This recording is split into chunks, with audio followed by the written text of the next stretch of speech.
belum selesai tentang jenis-jenis kebijakan publik. Jenis-jenis kebijakan publik. Saya mulai dari mereview tugas yang kemarin. Tugas yang kemarin itu saya minta, sebentar saya buka dulu. Apalagi nama kelas ini, satu BD.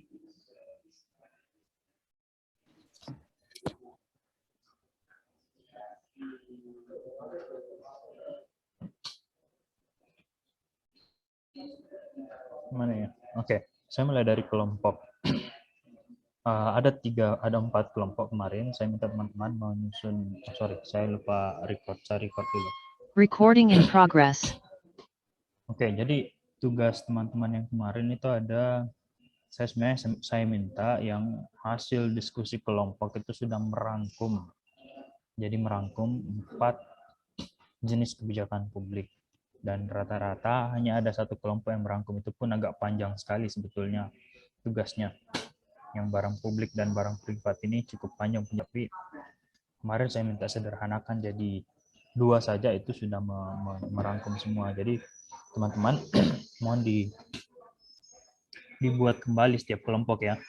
Sekali lagi hanya ada 3 slide. Saya cuma minta hanya ada 3 slide. Slide pertama berisi nama kelompok dan jenis kebijakan, atau nama kelompok saja lah. Tahap pertama kelompok siapa dan siapa namanya. Slide kedua berisi 2 jenis kebijakan publik, dan slide ketiga berisi 2 jenis kebijakan publik. Jadi kita hanya ada 3 saja yang saya mau. Bisa dipahami? Halo? Jelas ya? Ya, Pak. Oke, jadi nanti silakan semua kelompok. Dalam hal ini belum ada yang betul-betul benar, belum ada yang betul tugasnya. Ya, meskipun kelompok 4 sudah lumayan ya, karena semua jenis kebijakan publik sudah ditulis di slide-nya. Cuma agak panjang karena sampai 9 slide di situ. Oke, kita mulai dari refleksi atau membahas, menceritakan dulu apa proses yang kita lalui kemarin. Saya minta 1 orang dulu untuk bercerita. Saya mulai dari Nurul Hanifah. Atau jangan Nurul deh, sudah kemarin kayaknya Nurul deh. Siti Akila lah, aja saya namanya.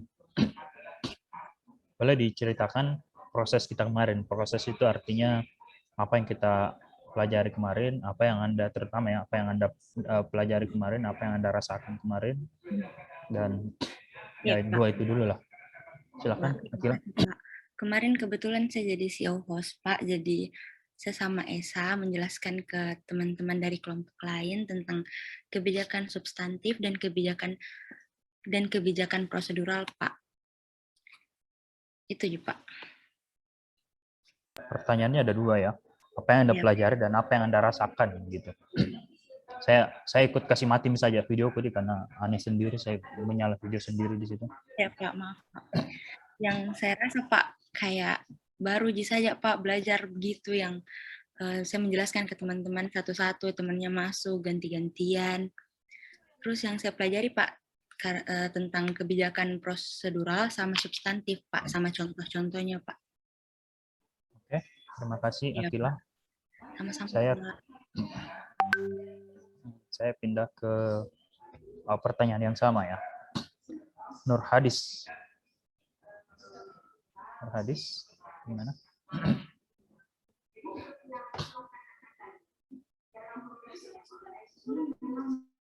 Mana Nur Hadis?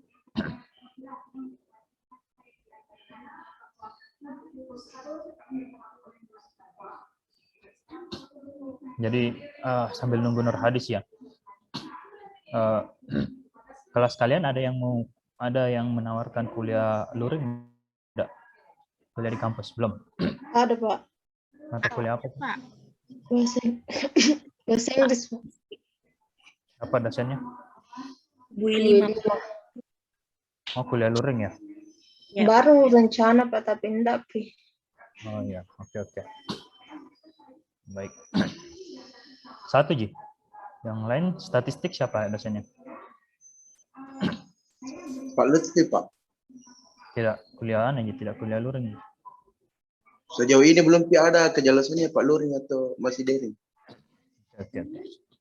Baik. Nah, Anda tahu enggak apa tidak enaknya kuliah luring? Ada enak juga sih, bagus juga karena kita tidak ada repot, tapi ada juga repotnya.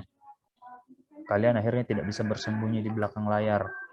Kayak ini Nur Hadis ini dari tadi dipanggil tidak ada jawaban,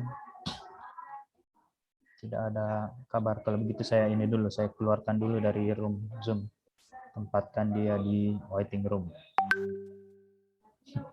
Oke, saya ganti yang lain ya. Ratnasari. Iya, Pak. Boleh diceritakan apa yang Anda pelajari dan apa yang Anda rasakan kemarin?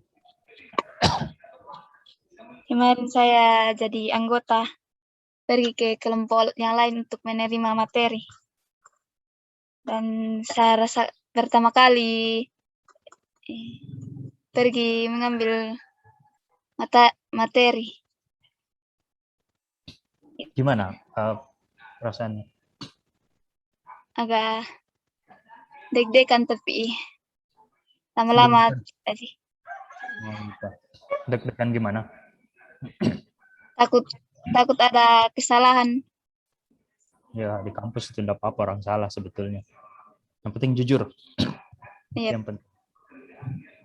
Oke, saya kasih kesempatan 2 orang lagi. Ada yang mau berbagi? Silahkan raise hand saja langsung.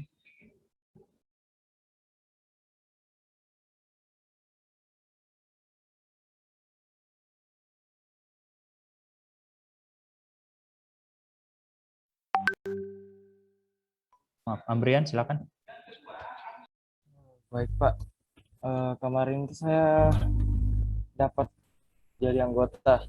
Kemudian kemarin saya keliling dari kelompok 1 sampai kelompok 3. Terus mereka menjelaskan materi A, contoh-contohnya Pak. Terus bagaimana perasaan Anda belajar dengan cara seperti itu?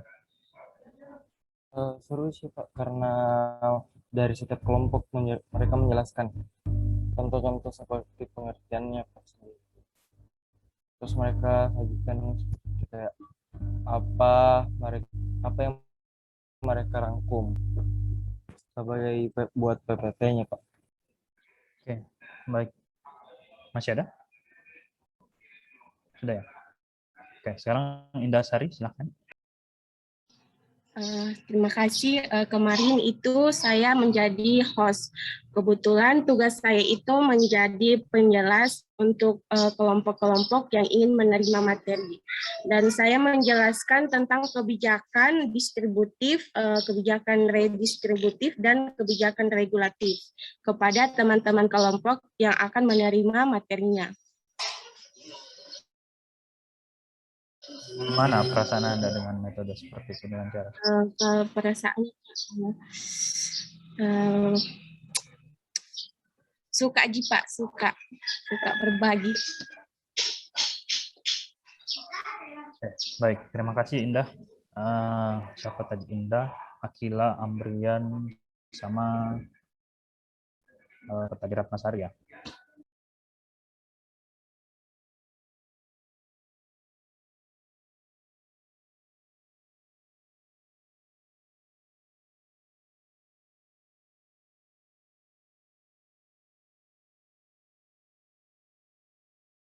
Oke, baik teman-teman sekalian.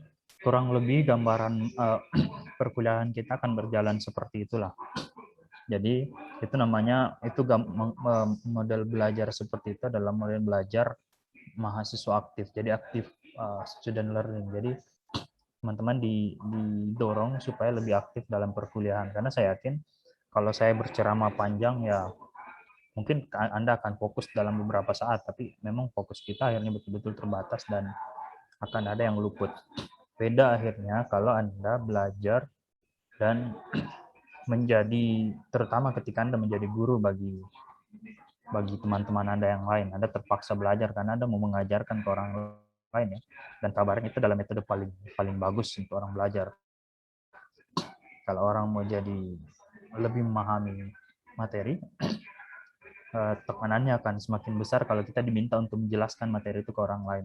Dan metode kita akan lebih banyak menggunakan metode belajar seperti itu nanti. Itu satu hal. Oke. Terus saya review materinya.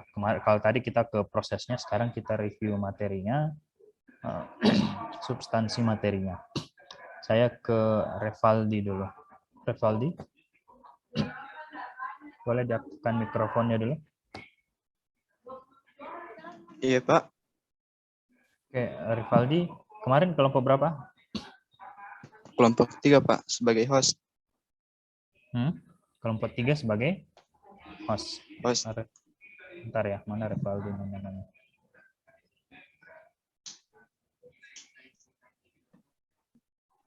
Berapa NP? Oh ya, sudah ketemu. Oke, host kelompok 3 ya. Materinya apa kemarin? Kebijakan material dengan kebijakan simbolik, Pak. Kebijakan material dan kebijakan simbolik. Kalau begitu boleh tolong jelaskan ke kita apa kebijakan substantif dan kebijakan prosedural itu. Oh ya, Pak.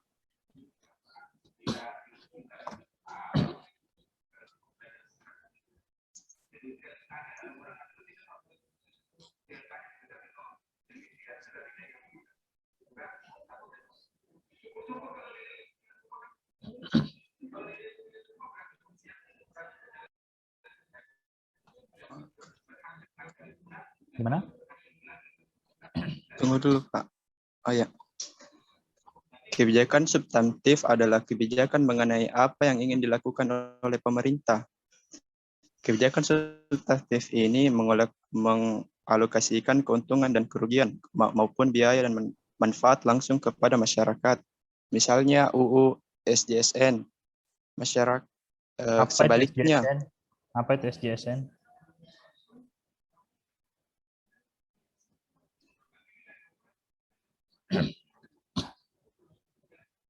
Sistem Jaminan Sosial Nasional, Pak.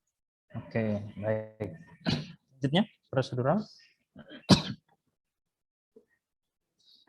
Kebijakan prosedural merupakan kebijakan yang berkaitan dengan bagaimana sesuatu akan dilakukan atau siapa yang akan diberi kewenangan untuk mengambil tindakan. Contohnya, kebijakan prosedural adalah undang-undang atau peraturan atau ketetapan yang mengatur mengenai pembentukan suatu badan administratif tertentu serta kewenangan dan proses yang dimilikinya. Misalnya Undang-Undang BPJS. Kenapa Undang-Undang BPJS? Kenapa bisa disebut sebagai Undang-Undang prosedural?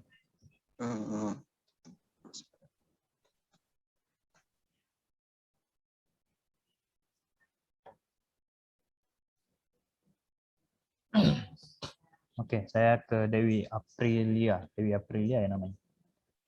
Terima kasih, Revaldi. Dewi? Iya, Pak. Dewi Aprianti, maaf. Dewi Aprianti.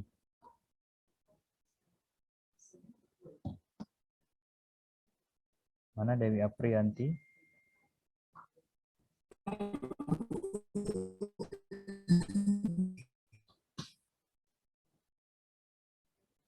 Dewi Aprianti, halo.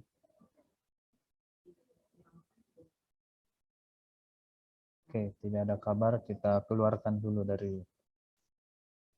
Zoom.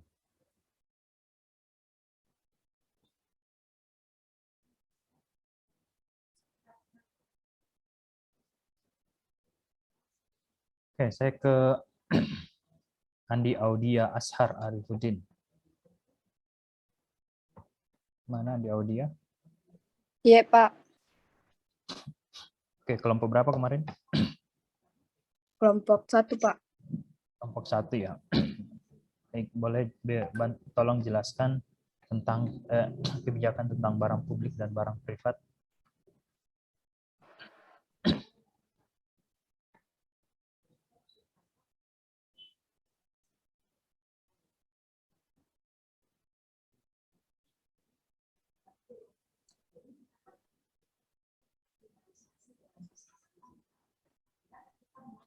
Silakan.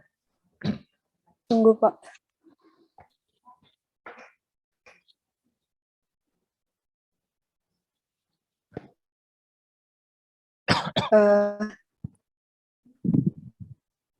Pengertian barang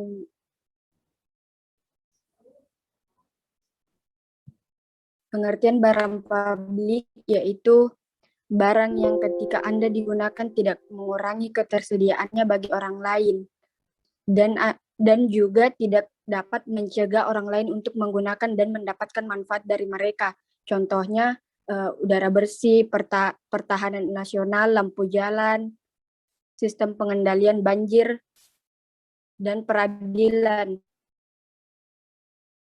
Pengertian barang privat yaitu barang apapun yang jika digunakan oleh suatu individu atau perusahaan tidak tersedia untuk orang lain, hanya diperuntukkan untuk dirinya sendiri, serta barang privat secara tipikal adalah barang yang diperoleh melalui mekanisme pasar, di mana titik temu antara produsen dan konsumen adalah mekanisme harga.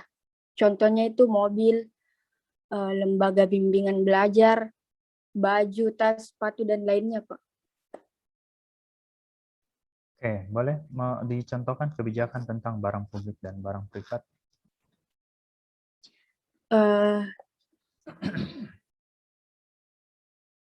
Contohnya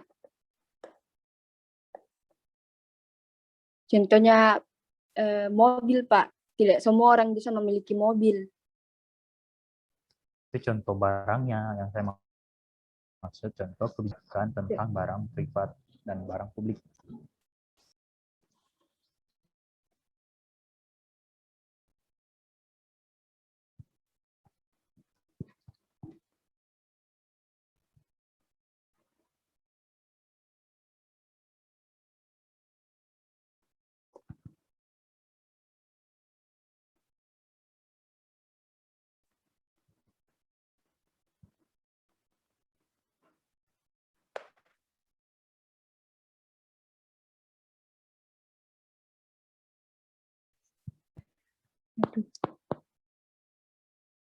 Oke, saya pindah ke siapa kelompok 2?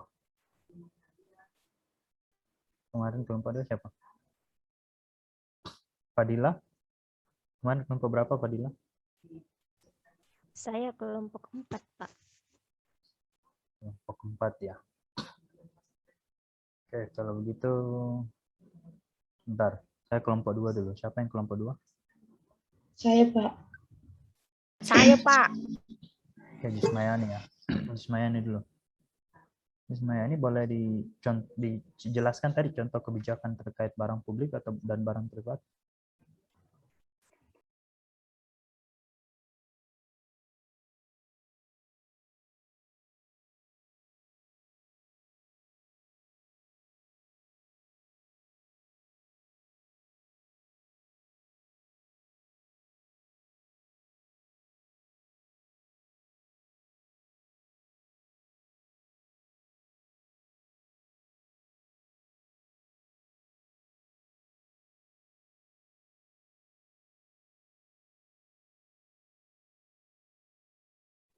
Gimana, Jismayani?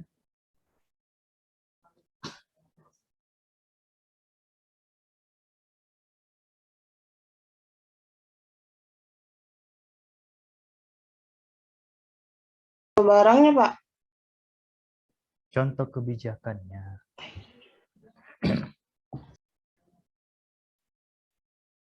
Oke, ada yang bisa jelaskan contoh kebijakannya? Kelompok 4 deh, saya kembalikan. Mana kelompok 4? Tadi Fadila ya, Fadila kelompok 4 tadi. Ya, Fikra juga, Pak. Fikra, silakan Fikra kalau mau. Contoh kebijakan dari barang publik itu seperti penggunaan telepon umum. Jadi masyarakat bisa menggunakan tanpa mengurangi jumlahnya, dan masyarakat lain tidak memiliki hak atas kepemilikannya karena itu milik pemerintah. Nah, contoh kebijakan barang pribadi itu seperti kendaraan bermotor, seperti membayar pajak, itu Pak.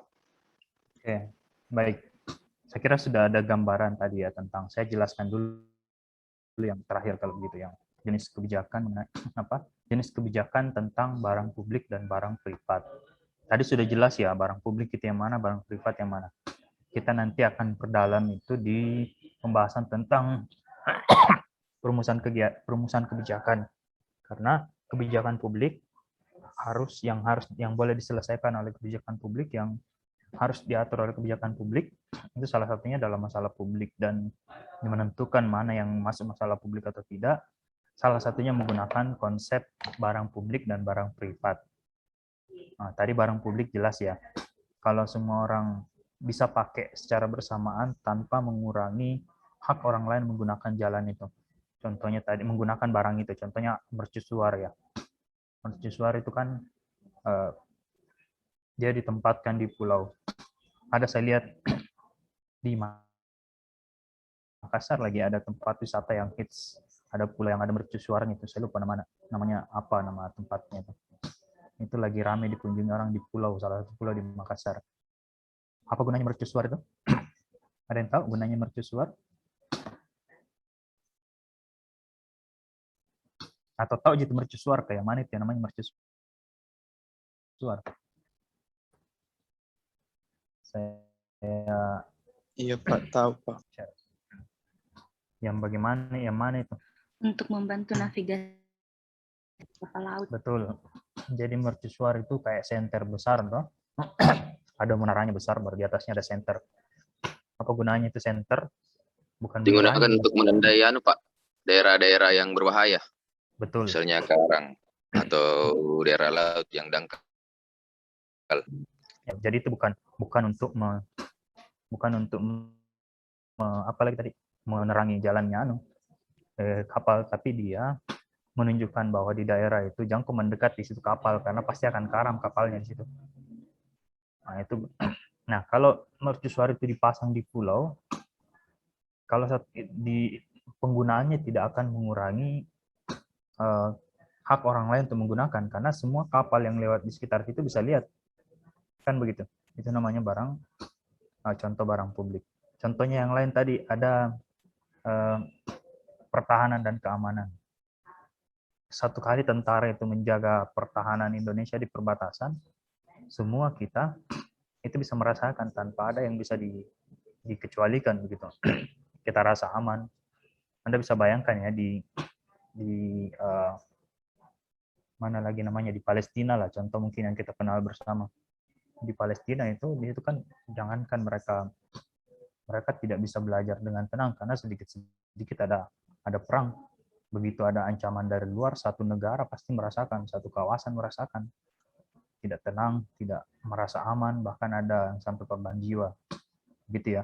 Tapi kalau tentaranya seperti kita di Indonesia, tentaranya kita bekerja baik, mencegah semua ancaman yang datang dari luar, ya kita bisa merasakan, gitu ya.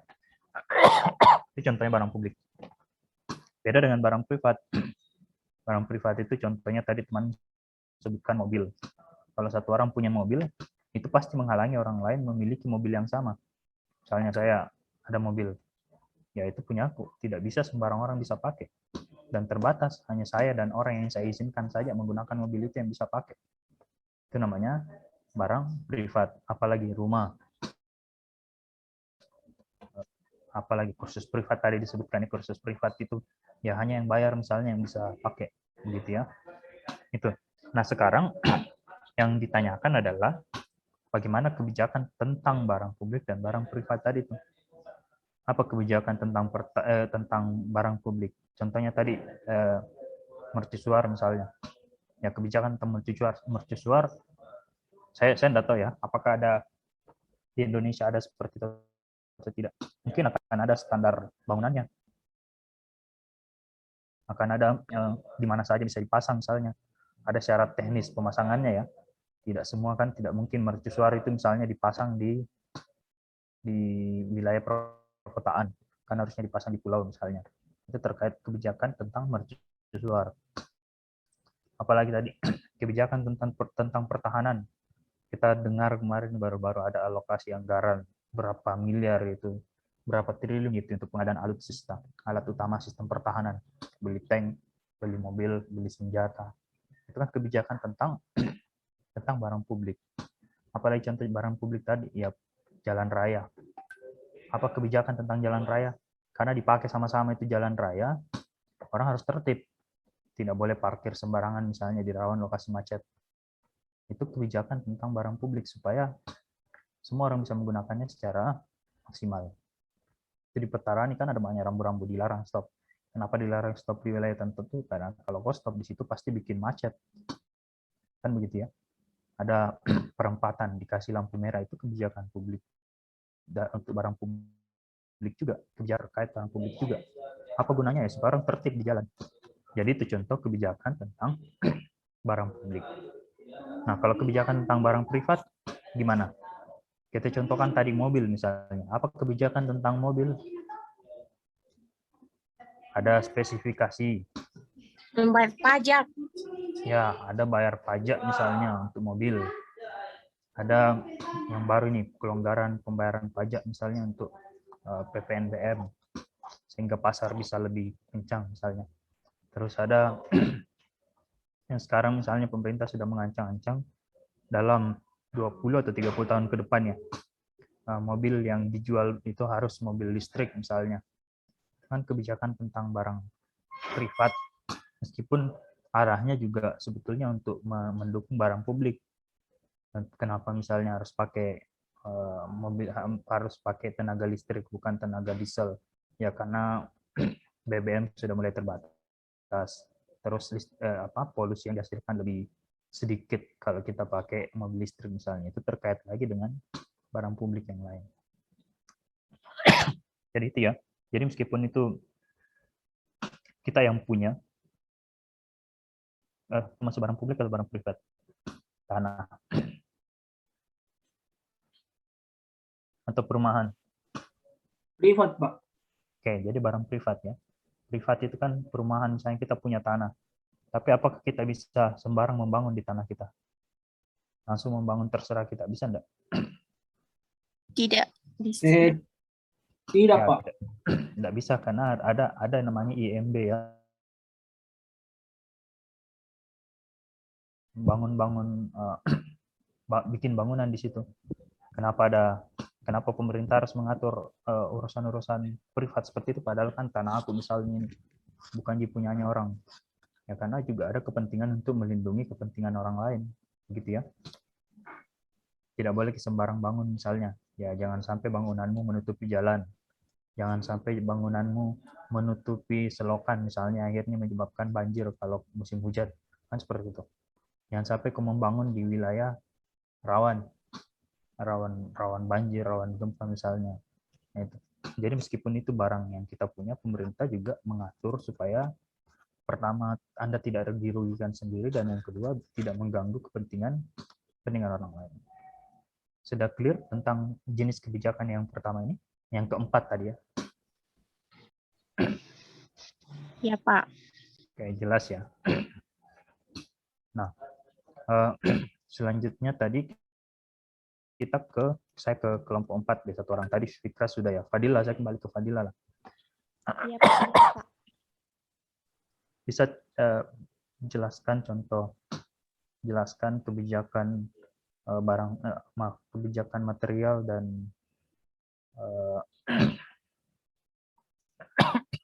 material dan apalagi simbolik? Bisa, Pak. Jadi Silakan. kebijakan material itu adalah kebijakan yang memberikan keuntungan sumber daya komplit pada kelompok sasaran. Kalau kebijakan simbolis itu kebijakan yang memberikan manfaat simbolis pada kelompok sasaran, Pak. Contohnya gimana? Contoh kebijakan material itu kayak kebijakan raskin, kebijakan bantuan fasilitas peralatan tani bagi kelompok tani.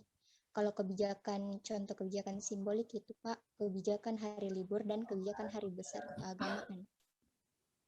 Oke, jadi teman-teman, terima kasih Fadila ya. Jadi yang namanya material, yang mana itu material Kak?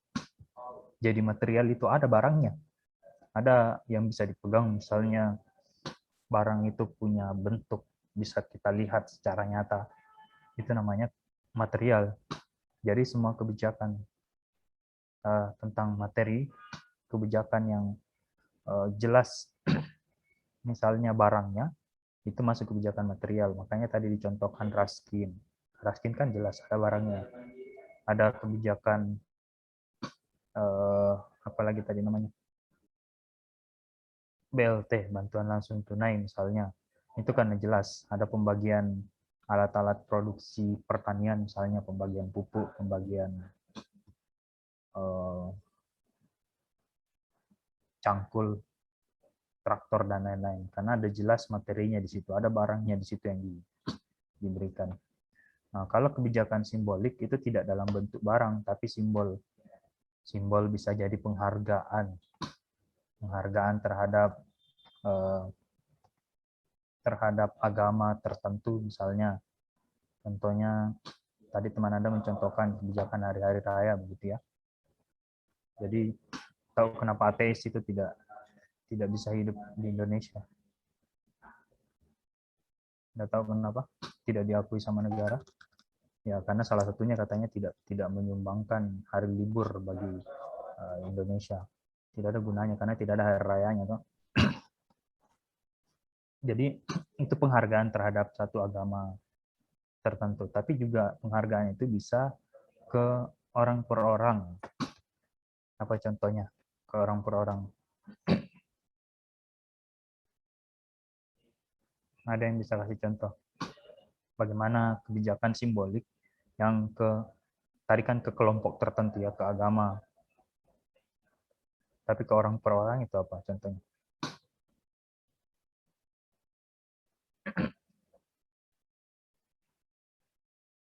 Ada yang tahu?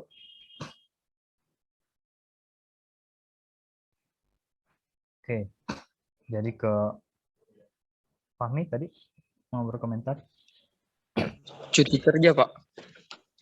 Cuti kerja, oke, baik. Jadi penghargaan, mungkin Fahmi menganggap itu penghargaan terhadap hak seseorang untuk beristirahat barangkali atau untuk melaksanakan tugas pribadi. Oke lah, kita bisa lihat dari sisi itu. Satu. Tapi ada yang nyata sekali. Jadi negara kan juga memberikan penghargaan kepada banyak orang. Pada pahlawan. Penghargaan terhadap mantan presiden. Terus ada namanya bintang kehormatan. Bagi PNS itu kan ada bintang jasa, apa namanya? Pancawarsa yang diberikan setiap PNS yang sudah mengabdi selama kurang lebih 10 tahun. Ada penghargaan juga terhadap pejuang-pejuang lingkungan. Jadi di Takalar itu ada satu orang yang baru-baru saja dapat penghargaan Kalpataru, ya. Ada orang Takalar di sini? Takalar atau Goa lah. Ada enggak? Jadi di Takalar itu ada namanya Rumah Hijau Denasa. Baru-baru ini yang menginisiasi tempat itu dapat penghargaan Kalpataru dari pemerintah. Jadi bisa ke orang per orang juga kebijakan yang sifatnya simbolik itu. Saya kira seperti itu ya. Sudah jelas ya. Nah, baik, selanjutnya kita ke dua kebijakan yang tersisa, jenis kebijakan yang tersisa. Apalagi?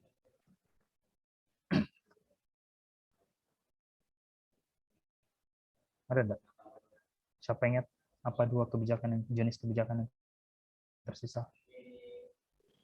Yang ini Pak, distributif, regulatif, dan redistributif. Ya, distributif, regulatif, dan redistributif ya. Iya. Yang pertama distributif. Apa itu distribusi? Ya kan berasal dari kata distribusi. Penyaluran. Gimana? Kayak penyaluran. Jadi distribusi itu penyaluran, tapi juga bisa sederhananya disebut sebagai bagi-bagi. Jadi kalau kebijakan mau digampangnya kebijakan distributif itu ya kebijakan yang dibagi-bagi. Bagi-bagi apa coba? Bagi-bagi raskin. Bagi-bagi subsidi. Apalagi? Biaya sekolah gratis, Pak. Oke, sekolah gratis. Jadi bakar minyak, BBM. subsidi ya. Subsidi. Nah, Itu namanya kebijakan distributif. Kalau ada yang sifatnya bagi-bagi, ya itu sudah distributif lah salah satunya. Memberi akses kepada orang lain, entah itu dalam bentuk barang secara langsung atau dalam bentuk subsidi atau dalam bentuk bantuan yang bisa memudahkan masyarakat, bantuan operasional sekolah, bantuan kartu Indonesia Pintar lah, dan seterusnya. Itu namanya distributif. Yang kedua, regulatif. Apa itu regulatif? Apa itu regulasi sebetulnya? Contoh kebijakan Ada melarang, Pak, yang melarang. Kebijakan dilarang. yang melarang Oleh terhadap pemerintah. perilaku Kita- yang Pembatasan. Oke, pembatasan. Ada yang bilang pembatasan. Kita lihat dulu dari asal katanya, itu regulasi. Apa itu kalau bilang gini ya, bisa juga saya marahkan Anda ke reguler. Dekat-dekat semua itu. Apa kalau orang bilang reguler itu apa biasanya? Umum, Kapang. Umum. Ada kan biasa kelas reguler sama kelas akselerasi. Anu, Atau Pak, kelas teratur, Pak. teratur. Oke, betul. Jadi regulasi itu lebih ke reguler itu ke teratur sebetulnya. Kenapa ada kelas reguler dan kelas sore misalnya di kampus-kampus ya. Kelas reguler itu ya yang teratur jadwalnya, bisa teratur Senin sampai Kamis, itu kan yang umumnya toh. Nah, selain dari reguler yaitu kelas-kelas percepatan, kelas sore misalnya dan seterusnya, atau kelas karyawan. Kan biasa orang bilang gitu. Kenapa istilahnya reguler? Karena itu teratur. Jadi regulasi itu lebih ke pemahaman, lebih ke konsep mengatur, menciptakan keteraturan atau mengendalikan perilaku supaya lebih teratur. Kata kuncinya reguler. Kalau orang bilang reguler itu, regulasi itu aturan. Jadi membatasi bisa, tapi juga mewajibkan bisa saja. Nah, apa contohnya kebijakan regulatif itu? Larangan berdagang di sepanjang trotoar. Oke. Ugal-ugalan. Naik motor. Larangan. Pengendara kendaraan umum melewati jalur trotoar. Oke, jadi teman-teman melihat itu lebih ke larangan itu bisa saja. Jadi mengatur, orang itu bisa melarang dengan sejumlah hal-hal lain. Tapi juga bisa sebetulnya mengarahkan. Contohnya kalau lalu lintas saja itu kan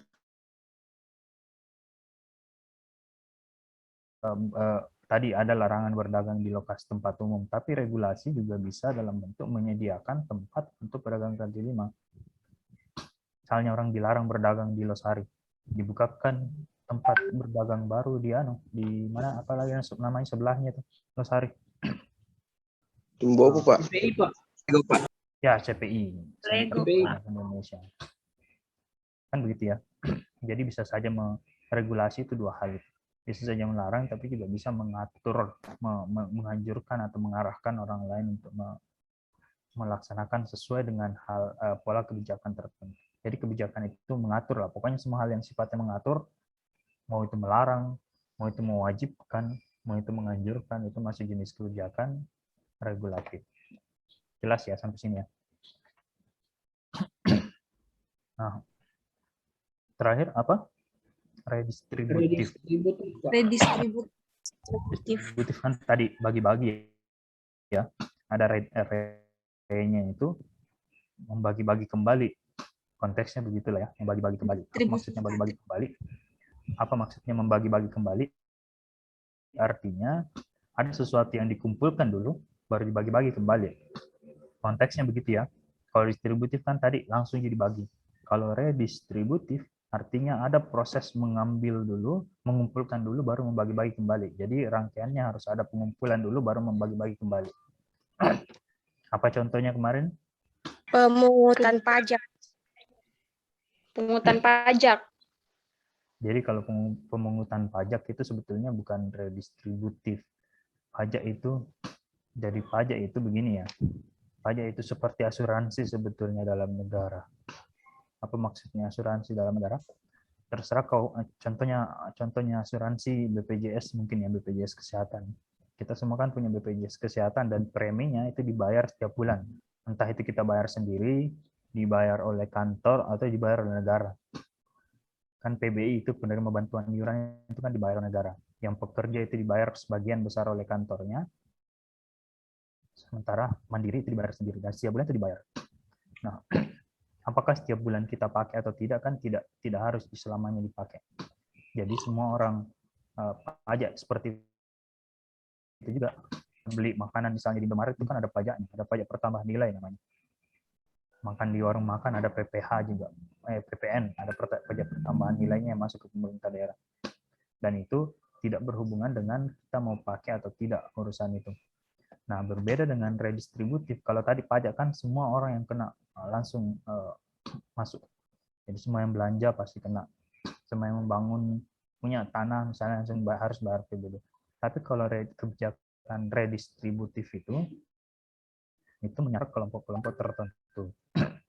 Makanya dicontohkan bukan sekedar pajak yang dicontohkan, tapi ada namanya pajak progresif. Apa maksudnya itu pajak progresif? Kalau di Indonesia sudah mulai diberlakukan di kendaraan. Jadi kalau Anda punya satu mobil pertama itu normal pajaknya. Kalau mobil kedua sudah lebih tinggi pajaknya. Saya tidak tahu berapa persen, yang jelas lebih banyak pajaknya ketika itu di atas nama atau sama namanya atau sama alamatnya di STNK, maka pajaknya pasti lebih tinggi untuk kendaraan kedua, lebih tinggi lagi untuk kendaraan ketiga. Konteksnya di Indonesia masih seperti itu. Tapi kalau pernah dengar wacana pajak orang kaya?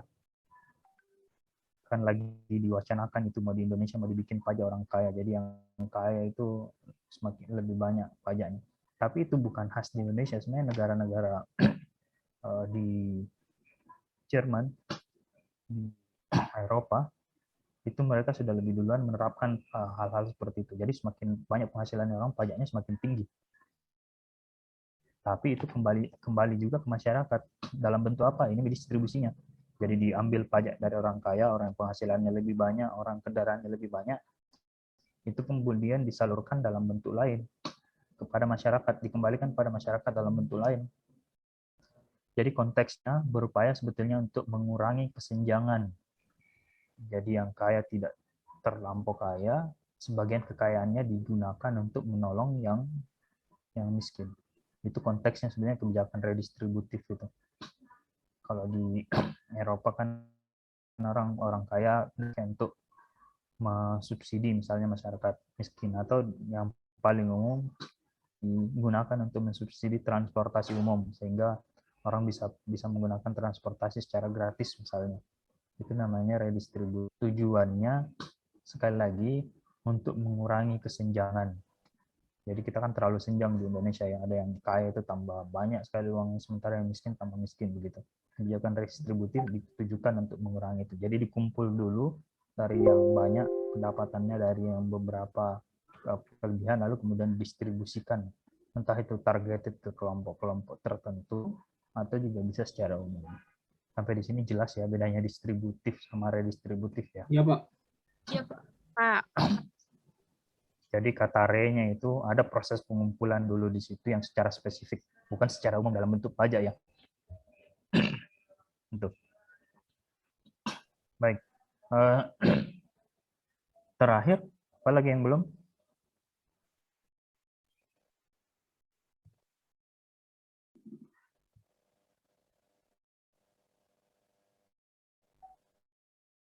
Oke, sisa kebijakan apa tadi? Kebijakan substantif dan prosedural ya. Kebijakan substantif dan prosedural. Jadi kebijakan substantif itu terkait dengan hal-hal substansi, hal-hal inti, hal-hal yang apa lagi namanya? Jadi pokok urusan pemerintah. Misalnya terkait kesejahteraan, terkait pendidikan dan seterusnya. Sementara yang prosedural itu ada dua. Itu bisa jadi turunan dari kebijakan substantif atau juga bisa jadi kebijakan yang terkait pola pengaturan atau mekanisme administratif tertentu.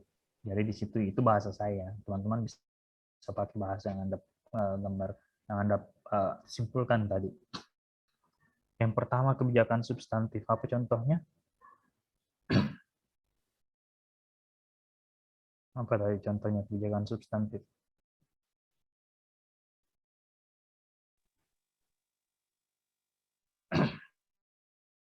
Nah, itu sekali lagi ya, itu berkaitan dengan substansi bidang urusan pemerintah. Apa substansinya? Kita mulai dari yang dulu. Apa tujuan negara? Ada yang tahu? Ada yang ingat? Pasti diajar juga ini di keluarga negara atau Pancasila. Apa tujuan negara? Mensejahterakan warganya, Pak. Pak, di pasal 4 pembukaan Undang-Undang Dasar. Pasal 4, paragraf keempat ya, di mana ya? Bukan Undang-Undang Dasar.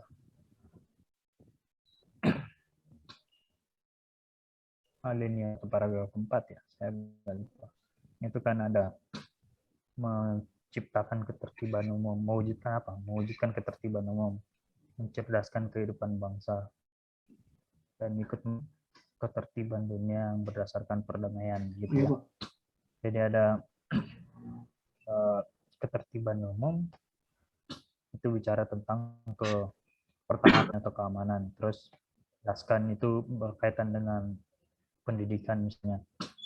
Ada juga kesejahteraan sosial misalnya di pasal di sila kelima keadilan sosial begitu ya. Jadi itu hal yang sifatnya substantif dan turunan-turunannya.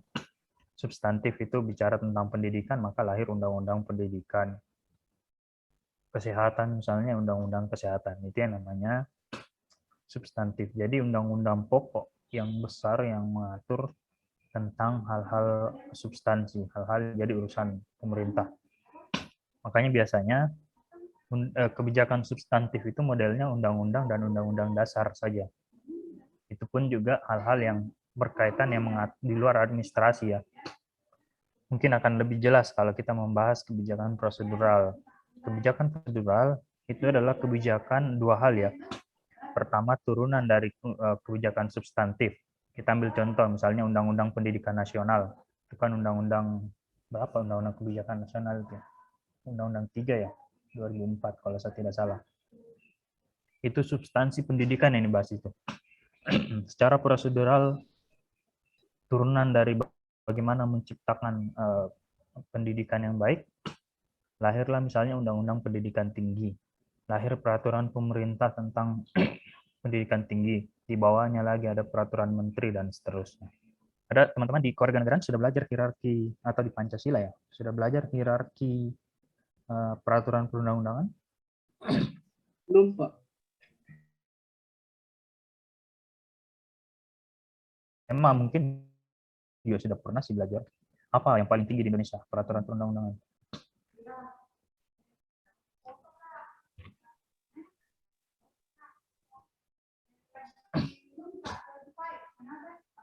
Oke, jadi kita mulai dari yang paling tinggi ya. Paling tinggi itu kan Pancasila, itu ideologi. Pancasila itu terangkum dalam pembukaan Undang-Undang Dasar. Apa di setelahnya pembukaan Undang-Undang Dasar? Ya, Undang-Undang Dasarnya 1945. Jadi Undang-Undang Dasar 1945. Yang paling tinggi ya. Apa di bawahnya Undang-Undang Dasar? Biasanya ada ketetapan MPR. Saya tulis dulu ya biar Anda lihat. Saya pikir ini saya tidak membahas ini karena saya pikir sudah dibahas di mata kuliah lain. Ternyata belum ya.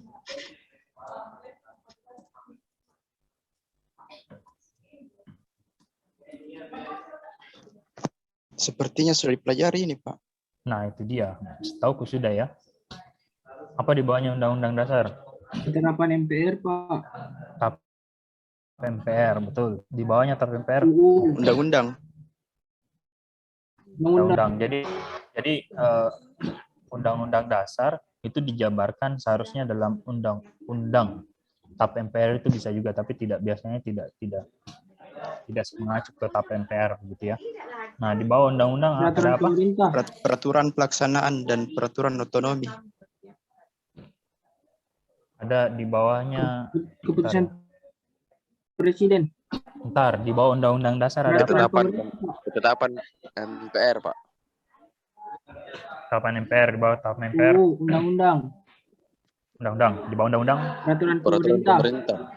Oke, ada peraturan pemerintah ya. Makanya di undang-undang itu biasanya selalu ada klausul tertentu, ada pasal tertentu yang bilang bahwa aturan lebih lanjut tentang ini diatur dalam peraturan pemerintah. Jadi itu indikasi bahwa misalnya tentang undang-undang pendidikan ya, dia bilang bahwa sistem penjaminan mutu diatur dalam, mungkin ya, saya tidak ingat, tapi kita contohkan saja, misalnya penjaminan mutu pendidikan diatur lebih lanjut melalui peraturan pemerintah. Di peraturan pemerintah juga seperti itu. Di peraturan pemerintah, apa di bawahnya peraturan pemerintah? Peraturan presiden. Ada peraturan presiden ya, Perpres. Di bawah peraturan presiden, Peraturan daerah. peraturan menteri.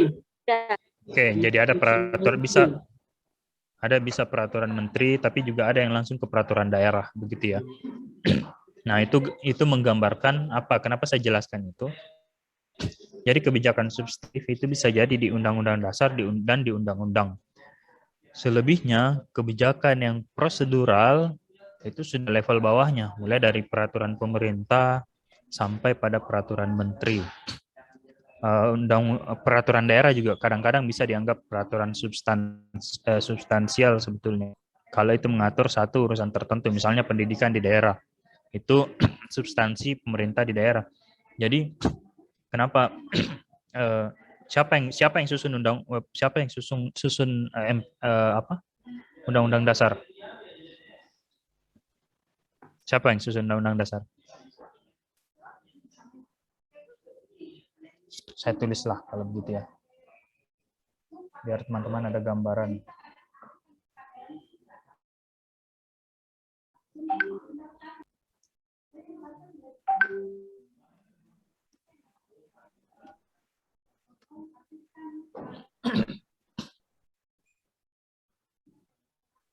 Udah kelihatan? Ya, Pak. Pak.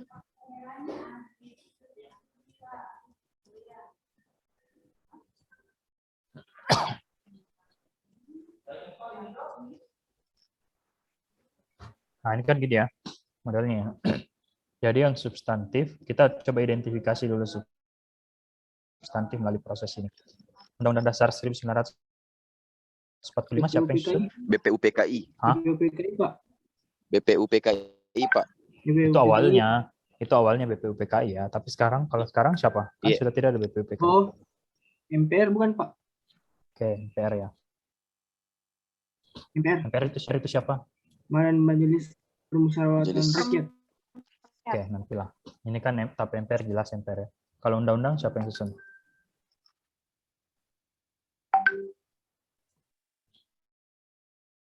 DPRD, Pak, bukan? DPR. Ya, DPR. Peraturan pemerintah siapa yang susun? Kan ada Presiden. Ini dia presiden ya. Peraturan menteri siapa?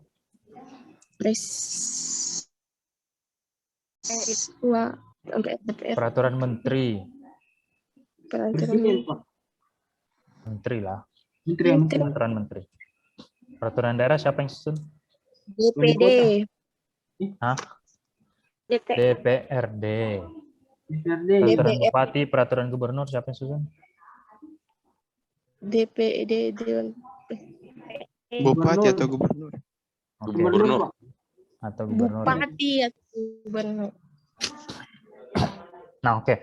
Ini kan sudah kelihatan semua ini aktor-aktornya. Pertanyaan saya, di antara semua yang disebutkan ini ada MPR, DPR, Presiden, Menteri, DPRD, Bupati, atau Gubernur ya, salah tulis. Siapa yang dipilih oleh rakyat? Siapa yang dipilih langsung oleh rakyat di sini? Presiden, Pak. Presiden. Bupati dan Gubernur.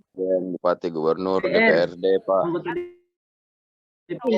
Menteri. Menteri dipilih langsung. Menteri tidak. Anggota DPR, Presiden, sama Bupati dan Gubernur, Pak. Oke, saya kasih tanda merah ya. DPR, Presiden, DPRD, Bupati. Oke, ini sebentar sebenarnya sudah berkaitan juga dengan materi kita di poin kedua, tapi tidak apa-apa lah saya gambarkan sedikit. Siapa ini MPR? Majelis Permusyawaratan Rakyat, Pak. Jadi MPR itu terdiri dari anggota DPR plus anggota DPD. DPD. Oh, dia bedanya DPR sama DPD? Tahu, Pak. Apa bedanya? Kalau DPR Pak, Dewan Perwakilan Rakyat. Dewan Perwakilan Daerah. Ya, itu jelas. Rakyat daerah, Pak. Itu jelas. Bukan Dewan Perwakilan Rakyat Daerah. DPD itu Dewan Perwakilan Daerah. Yang Dewan Perwakilan Rakyat Daerah itu DPRD. Ini dua hal beda ini. DPD sama DPRD. Ini ada R-nya, tidak ada. Oke, saya tahu jika mungkin teman-teman gampang sekali membedakannya ini karena namanya beda. Tapi dari segi pemilihan lah, apa bedanya? Dari segi keanggotaan, apa bedanya? Kalau DPR, Pak, masyarakat yang pilih. Terus DPD? DPD MPR pilih DPR, baru DPD dipilih ditetapkan oleh pemerintah. Oleh rakyat. Yakin, serius itu begitu? Iya, Pak. Kayaknya. Tahu dulu, ini kok anak APN ini Mas Anda tahu bedakan ini DPD, DPR sama DPD. Saya Pak. Siapa itu? Sorry, saya tidak bisa lihat. Kalau DPR Pak, kalau DPD adalah lembaga perwakilan daerah yang berkedudukan sebagai lembaga negara dan bagian dari MPR dia Pak. Iya, ini kan saya sudah tulis tadi DPR sama DPD kalau itu. DPR berkedudukan sebagai unsur penyelenggara pemerintah tingkat provinsi atau kabupaten. Begini ya. Jadi MPR, adakah pernahkah kita memilih anggota MPR? Tidak. Pernah orang pilih anggota. Itu kalau dulu ya, mungkin dulu pernah. Tapi sekarang maksudku ini, dalam 5 tahun terakhir. Dalam 5 tahun terakhir pernah ada orang pemilih anggota MPR, memilih anggota MPR? Tidak. Kenapa tidak? Pak. Pernah saya merasa Pak, waktu tahun 2018 itu ada di Jeneponto Pak, ada sosialisasi yang datang itu MPR mau mencalonkan lagi kembali, mau 2 periode. Iya Pak. Jadi dia dipilih sebagai anggota MPR atau DPR? Tapi di masanya masa pejabatnya Presiden SBY. Jadi MPR, kita tidak memilih anggota MPR. Kenapa? Karena anggota MPR itu adalah otomatis anggota DPR plus anggota DPD. Kalau dia sudah anggota DPD, yang kita pilih ini anggota DPR dan anggota DPD. Dua-duanya yang kita pilih. Ada yang sudah ikut mencoblos kemarin? Pemilihan DPR, pemilihan legislatif? Belum. Tidak. Jadi waktu pemilihan legislatif, kita memilih dua. Kita milih anggota DPR dan memilih anggota DPD. Jadi dua orang itu dua kali kita memilih, bukan dua kali, empat kali orang memilih kalau pemilihan legislatif. Kenapa bisa 4 kali? Karena bersamaan Pak, DPD, DPR sama kabupaten kota, DPRD kota juga. Oke, jadi 4 kali ya. 1 DPR pusat, DPR namanya, 1 DPRD provinsi, 1 DPRD kabupaten kota. Jadi 3 minus Dewan Perwakilan Rakyat plus 1 lagi DPD. Jadi kita 4 kali memilih dan kita tidak pernah memilih anggota MPR karena begitu dia terpilih jadi anggota DPR atau anggota DPD, dia otomatis menjadi anggota DPR. MPR. Betul. Karena anggota MPR itu terdiri dari anggota DPD plus anggota DPR. Jadi semua yang anggota DPD dan DPR itu sudah otomatis anggota DPR. Makanya saya tulis di sini DPD plus DPR. Nah sekarang karena dua-duanya ini dipilih oleh rakyat, DPD juga dipilih oleh rakyat loh ya. Apa bedanya sama DPD? Kalau DPR kalau DPR Pak satu-satu biar ku dengar satu-satu. Raise hand dulu biar saya kasih kesempatan. Siapa? Oke, Yunita dulu, Yunita. Silakan. Menurutku Pak, kalau DPR itu dia di pusat, kalau DPD dia di daerah. Itu, Pak. DPD di pusat juga, karena nih dia di MPR, malah tidak ada DPD di daerah. Yang ada adalah DPRD. Kalau di daerah ada R-nya, DPD. Esa? Kalau DPD Pak, yang pusat memang Pak kalau ada tapi kalau DPD kan dia Dewan Perwakilan Daerah. Lebih ke daerah kayaknya dia wilayahnya Pak. Oke, Akila. Kalau DPR Pak merupakan perwakilan rakyat itu di pusat atau tingkat nasional Pak. Sedangkan kalau DPD itu utusan Pak yang dikirim di Jakarta. Siapa yang pilih kalau utusan daerah? Orang daerah Pak. Oke. Faisal. Kalau saya Pak, DPD itu lembaga perwakilan daerah yang berkedudukan sebagai lembaga negara dan bagian dari MPR. Ya. Yang kedua DPR berkedudukan sebagai unsur penyelenggara pemerintahan daerah tingkat provinsi dan kabupaten kota Pak. Itu DPRD. Jadi begini ya teman-teman ya. Ini saya hampir saja tidak menjelaskan karena saya pikir ini sudah pengetahuan umum, ternyata harus dijelaskan pelan-pelan. Dengar dulu ya. Jadi DPR itu adalah Dewan Perwakilan Rakyat. DPRD itu juga perwakilan rakyat. Apa bedanya dengan DPD? Kalau DPR itu harus perwakilan partai politik. Sementara DPD itu perwakilan daerah. Apa bedanya? Yang pertama, kalau untuk jadi anggota DPR, itu orang harus melalui partai politik. DPRD juga begitu. Harus diutus oleh partai politik. Jadi makanya kalau orang memilih anggota DPRD itu, DPR atau DPRD biasanya kotaknya di dalam gambarnya partainya. Jadi satu kotak begini ya, di atasnya ada gambar logo partainya, di bawah ada nama calonnya. Kalau DPD itu langsung ke orang per orang yang mengajukan diri untuk menjadi perwakilan daerah. Itu bedanya ya. Yang pertama DPR dan DPRD itu harus melalui partai politik. Yang kedua, kalau DPD itu personal. Jadi orang perorangan yang langsung dipilih. Itu satu perbedaan. Terus yang kedua, DPR karena namanya perwakilan rakyat, maka kemudian jumlah perwakilan di setiap provinsi itu bisa jadi beda-beda, tergantung jumlah penduduknya. Jadi basisnya ini jumlah penduduk.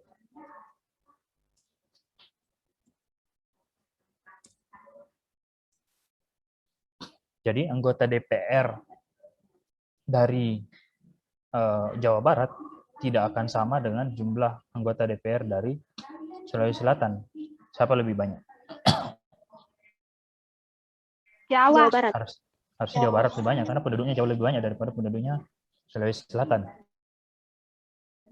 Jadi perwakilannya itu, dan dia tidak mewakili daerahnya sebetulnya. Dia langsung mewakili penduduknya, kepentingan di konstituennya. Kalau di Sulawesi Selatan kemarin kan ada 3 daerah pemilihan ya, Dapil 1, Dapil 2, Dapil 3.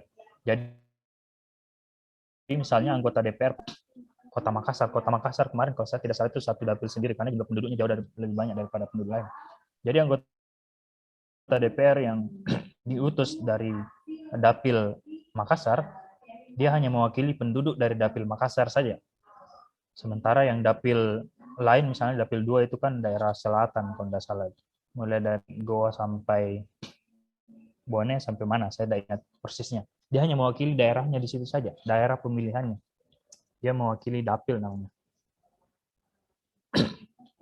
Mewakili rakyat, maaf ya. Mewakili rakyat di dapilnya. Nah, kalau DPD, bedanya dia sama di setiap daerah. Mau banyak penduduknya, mau luas wilayahnya, setiap provinsi ya. Jadi DPD itu perwakilan daerah, dalam hal ini satuannya provinsi.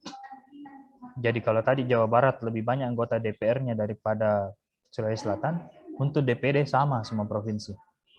Sama semua, 4 setiap provinsi. Jadi jumlahnya pasti sama. Jadi dia tidak mewakili penduduk, tapi dia mewakili daerah. Itu bedanya.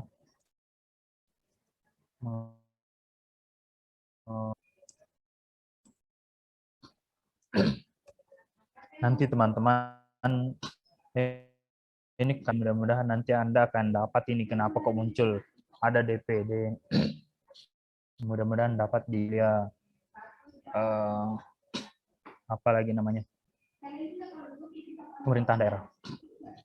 Oke, jadi dia mewakili daerah, mewakili kepentingannya daerah. Kalau DPR mewakili kepentingan rakyat di daerah pemilihannya. Sudah bisa dipahami bedanya? Sementara DPRD, kalau DPRD persis sama dengan ini, persis sama dengan DPR, tapi wilayahnya di daerah.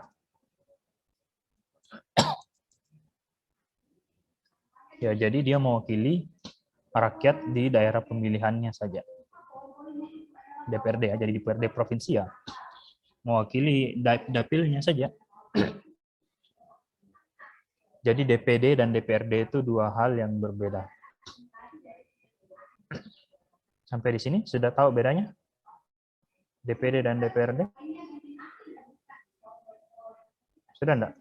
Biar ada gambaran gini deh. Saya minta satu orang, silakan coba masing-masing lah. Kalau begitu masing-masing cari foto kertas suara waktu pemilihan legislatif. Biar kita bisa lihat contohnya. Silakan sekarang. Masing-masing Pak, tiap orang? Ya.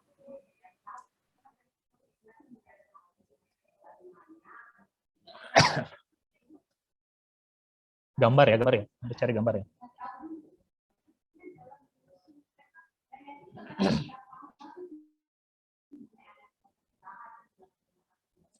Dua ya, DPR dan DPD. Biar tahu bedanya. Ada yang sudah dapat?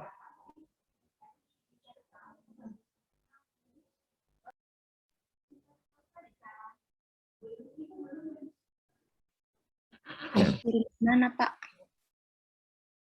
Share screen saja, satu orang. Saya sudah kasih akses untuk share screen biar kita lihat sama-sama. Silakan di stop share. Nah, jadi saya kembali ke sini.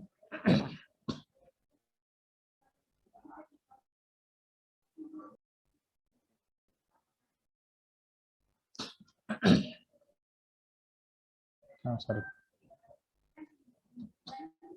jadi Undang-Undang Dasar itu disusun oleh perwakilan rakyat yang dipilih melalui DPR dan DPD.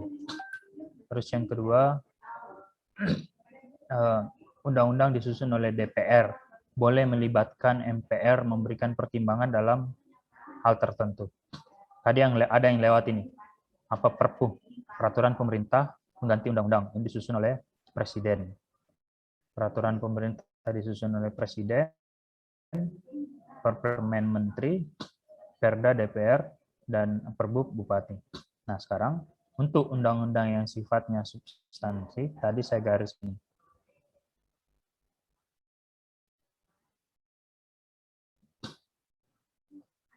Itu rata-rata yang substantif, itu rata-rata disusun oleh ini Dewan Perwakilan Rakyat, begitu MPR, DPR, ataupun Dewan. Kenapa? Karena itu hal-hal yang sifatnya strategis, harus sesuai dengan keinginan rakyat. Dan lembaga yang bisa menampung keinginan rakyat ya DPR, MPR, dan DPRD itu. Jadi semua substantif rata-rata diatur dengan hal ini. Undang-undang, Perpu, Undang-Undang 45 atau peraturan daerah. Nah, hal-hal yang sifatnya prosedural itu diatur oleh yang hitam-hitam dan juga boleh yang undang-undang. Boleh juga Perda.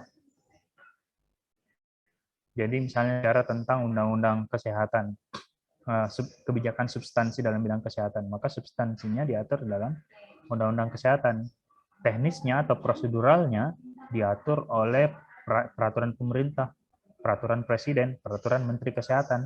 Bisa juga secara prosedural diatur lebih lanjut dalam peraturan daerah. khusus untuk peraturan daerah, ketika dia kebijakan substantif, misalnya tentang kesehatan di daerah, maka kebijakan proseduralnya biasanya dalam bentuk peraturan bupati atau peraturan gubernur. Gitu ya. Nah, ada juga tadi kebijakan prosedural yang diatur dalam undang-undang. Misalnya undang-undang ASN, yang diatur adalah ASN. Jadi bukan bidang substansi kesehatan, kehutanan, dan seterusnya, tapi hal-hal suportif atau administratif. Kepegawaian kan itu administratif. Lembaga negara itu administratif, dan seterusnya. Tadi ada teman-teman Anda contohkan tentang undang-undang tentang BPJS misalnya, itu kan substantif. Supaya orang mendapatkan akses terhadap layanan sosial. Layanan sosialnya undang-undang perlindungan sosial itu substansinya, tapi undang-undang proseduralnya ya bisa jadi BPJS. Begitu ya, teman-teman. Sampai di sini ada yang barangkali ada yang mau didiskusikan atau ditanyakan tentang jenis-jenis kebijakan sebelum kita masuk ke bagian selanjutnya. Nah, kita sedikit tadi ke aktor kebijakan. Kita bahas DPR, DPD, dan seterusnya, itu sudah masuk ke aktor kebijakan publik. Saya Pak mau bertanya. Silakan. Tentang kebijakan, pendapat apa sih? Silahkan. Ini Pak tentang kepemilikan bank Pak. Maksudnya kan kita buka rekening itu dia jatuhnya kayak milik pribadi. Tapi yang mengatur itu barang publik Pak. Bagaimana anunya itu Pak? Jatuhnya kita sebagai nasabah bank. Maksudnya gimana? Maksudnya kan ketika kita jadi nasabah bank Pak. Ya gimana? Nah, kan ceritanya kita yang tahu rekening tak sendiri. Nah, yang terus kan ditahu mi bank kalau itu barang publik tuh Pak. Kok? Ya, banknya barang publik. Iya. Terus kalau kebijakannya yang dari barang pribadi itu Pak, di mana Pak? Oke, jadi sepertinya Anda lebih mau lihat konteks itu masuk barang itu kebijakan tentang barang pribadi atau barang publik ya. Jadi tadi sebetulnya dia cuma bilang kebijakan pertama ya, semua kebijakan itu kebijakan publik terutama mengatur hal-hal yang sifatnya publik. Jadi kebijakan publik itu berbeda dengan kebijakan tentang barang publik. Iya Pak. Gitu ya. Iya. Jadi kebijakan barang publik dan kebijakan barang privat. Rekening itu adalah kebijakanmu yang sifatnya privat ya. Tapi bank adalah barang publik. Kenapa adalah barang publik? Karena ada juga bank yang barang privat ya. Tapi kalau bank-bank negara itu bisa kita anggap, jadi di pembagiannya sebetulnya ada dua. Ada yang setengah ya. Ada setengah barang publik, setengah barang privat. Ini nanti kita akan sekali lagi akan kita perdalam di perumusan kebijakan mana yang harusnya diatur oleh pemerintah. Tapi saya kasih gambaran begini.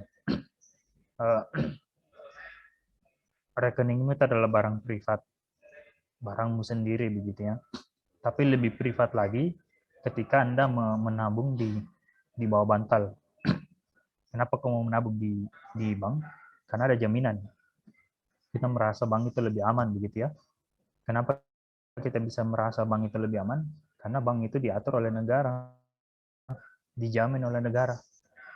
Melalui apa jaminannya oleh negara ya? Kalau hilang uangmu, mungkin negara akan subsidi, mungkin ya.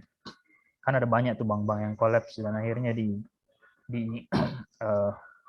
dibantu oleh negara.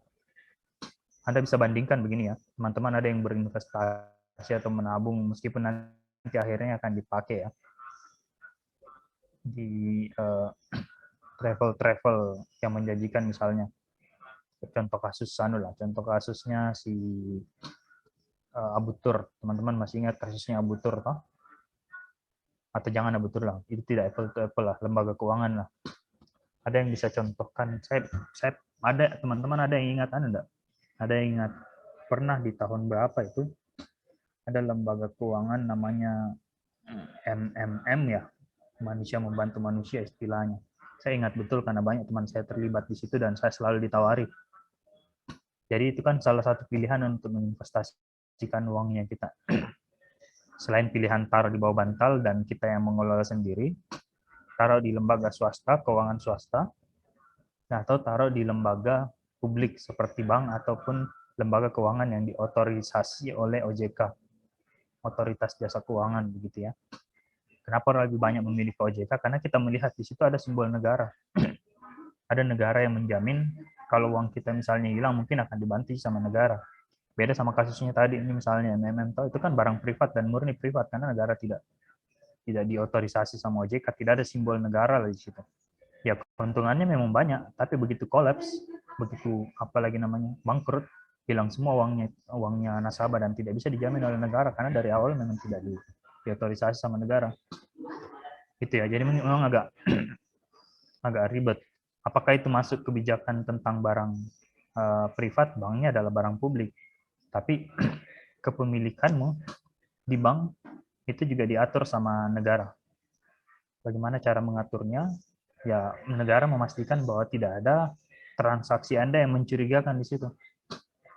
Kita kan yang punya urusan, toh misalnya tiba-tiba ada uang tak ditaruh masuk 1 miliar. Biasanya kalau masuk uang banyak seperti itu ya si pemeriksa transaksi keuangan ini harus memeriksa ini uangnya dari mana ini. Begitu ditelusuri, oh ada usahanya tiba-tiba, oh dia menang undian misalnya tiba-tiba, tidak ada masalah. Apalagi kalau Anda pejabat publik ya. Kalau Anda pejabat publik biasanya lebih dicurigai.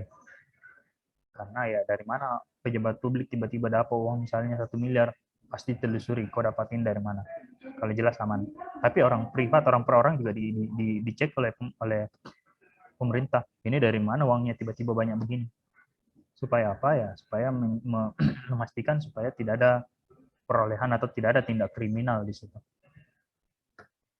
Itu yang saya bisa gambarkan, Fitra. Banknya barang privat itu sekali lagi sama dengan kasusnya tanah tadi. Supaya Anda menggunakan tidak merugikan orang lain, tidak mendapatkan dengan cara yang tidak sah sama uangnya. Supaya itu diperoleh dengan cara yang sah. Iya Pak, makasih Pak. Ya teman-teman ya. Ada lagi yang lain?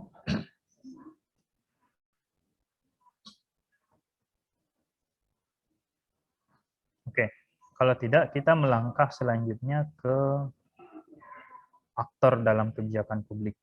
Saya kelihatannya sudah terlalu banyak bicara dari tadi ini. Giliran Anda setelah ini.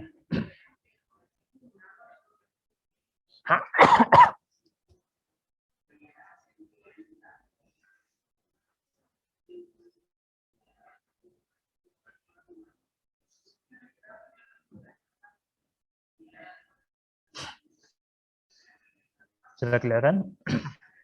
Sudah, Pak. Oke. Jadi, kita setelah ini teman-teman, saya akan membagi Anda menjadi 7. Bukan 7, menjadi 8 kelompok ya.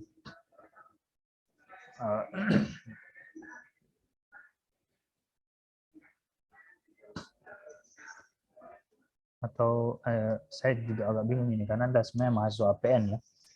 Ini tidak perlu diperdalam, karena nanti harusnya akan diperdalam juga nanti di sistem politik. Tapi biarlah, oke lah kalau gitu. Jadi ada aktor kebijakan, teman-teman, secara garis besar ada 2. Ada negara dan ada non-negara.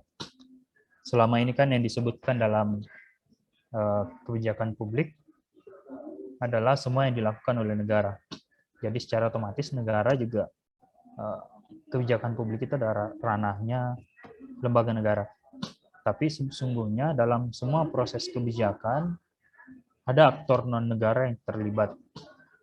Ada partai politik, ada kelompok kepentingan, ada kelompok penekan, ada media, dan ada tokoh politik. Yang tokoh politik ini teman-teman kadang-kadang susah menemukan yang umum orang bahas di literatur 4 ini. Nah, di negara sendiri ternyata terbagi-bagi ya. Ada eksekutif, ada legislatif, dan ada yudikatif. Tahu aja bedanya ini 3 ini? Tahu. Oh, jadi nah, selanjutnya ada aktor non negara. ada partai politik, ada kelompok kepentingan, ada kelompok penekan, ada kelompok media, dan ada tokoh politik. Nah, setelah ini saya akan bagi teman-teman menjadi 7 kelompok. Tugas Anda adalah mencari tahu, khusus untuk negara, untuk aktor-aktor negara, kita cari tahu dulu.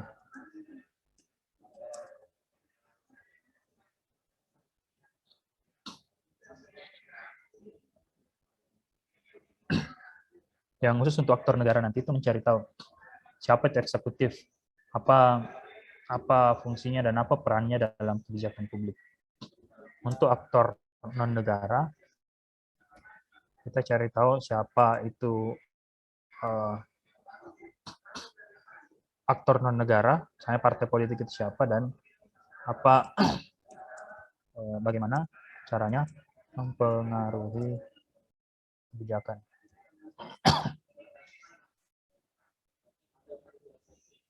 Dua ini ya, teman-teman. Untuk yang eksekutif, ini kan ada 3 lembaga. Pertanyaan pertama, siapa itu eksekutif? Contohnya siapa? Apa itu lembaga eksekutif? Siapa? Contoh lembaganya seperti apa? 3 ini ya. Dan setelah itu apa perannya dalam kebijakan publik? Jadi perannya bisa jadi ada yang menyusun, ada yang melaksanakan, ada yang mengawasi. Nah, ini teman-teman nanti cari tahu siapa yang menyusun, mengawasi, dan melaksanakan masing-masing. Setelah itu, khusus untuk aktor non-negara, misalnya kita bahas partai politik. Siapa sih itu partai politik? Contohnya apa? Dan bagaimana caranya mereka mempengaruhi kebijakan. Jadi aktor negara kan ini adalah, jadi pembagian aktor kebijakan ini ada 2 tadi ya, negara dan non-negara. Negara adalah pelaku utama. Jadi mereka yang berperan utama dalam kebijakan publik. Sementara aktor negara, non-negara, tugas mereka memang ini, mempengaruhi kebijakan publik. Menyampaikan tuntutan, menyampaikan aspirasi, dan seterusnya, sehingga negara bisa mengakomodasi atau negara bisa mengikuti apa maunya masyarakat. Nah, untuk aktor non-negara, 2 pertanyaan ini. Siapa partai politik? Siapa itu kelompok kepentingan? Siapa itu kelompok penekan? Siapa itu media? Dan siapa itu tokoh politik? Dan bagaimana caranya mereka mempengaruhi kebijakan? Bagaimana caranya? Ini kan aktor di luar negara semua ini. Melalui cara apa misalnya media mempengaruhi kebijakannya negara dan seterusnya. Jadi 2 pertanyaan itu saja yang akan kita jawab dalam waktu 10 menit. Saya tulis langsung, oh ya, nanti saya bagi saja, tulis saja langsung di nama roomnya ya. Sampai di sini teman-teman sudah dipahami apa yang mau dilakukan sebentar? Pak. Saya bagi 7 kelompok langsung ya. Jadi hanya ada 3 partisipan per ruangan. Ini sudah ada, saya rename dulu. Eksekutif.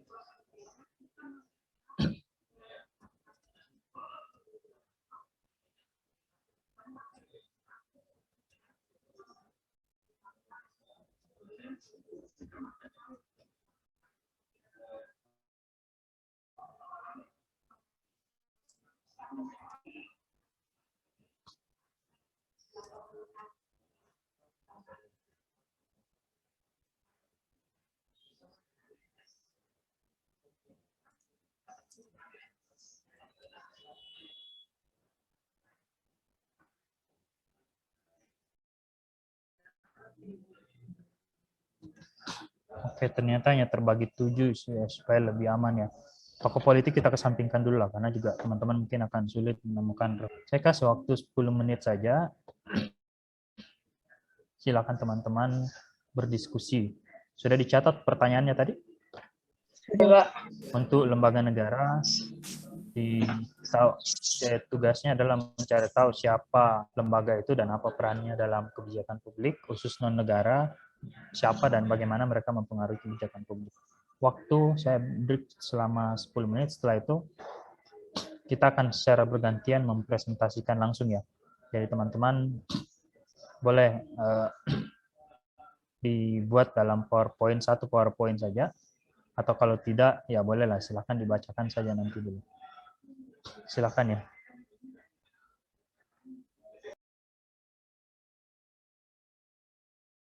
Sedangkan DPD bertugas untuk mengajukan rancangan undang-undang yang memiliki kaitan dengan otonomi daerah serta bertugas dalam mengawasi pelaksanaannya. Dan MPR bertugas untuk mengubah dan menetapkan undang-undang. Sekian dari saya dan terima kasih. Undang-undang MPR.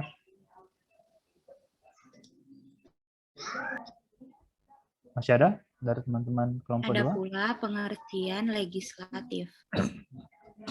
Lembaga legislatif, badan legislatif, atau legislatur adalah badan deliberatif pemerintah dengan kuasa membuat hukum. Legislatif dikenal dengan beberapa nama, yaitu parlemen, kongres, dan asambli nasional. Dalam sistem parlemen, legislatif adalah badan tertinggi dan menunjuk eksekutif. Di negara Indonesia, lembaga legislatif adalah DPR, DPD, dan MPR. Terima kasih. Oke, terima kasih. Kapan kelompok yudikatif? Bentar ya, saya harus sambil sesuatu. Sambil legislatif silakan di share screen. Ya yudikatif ya, maaf, yudikatif. Baik, Pak.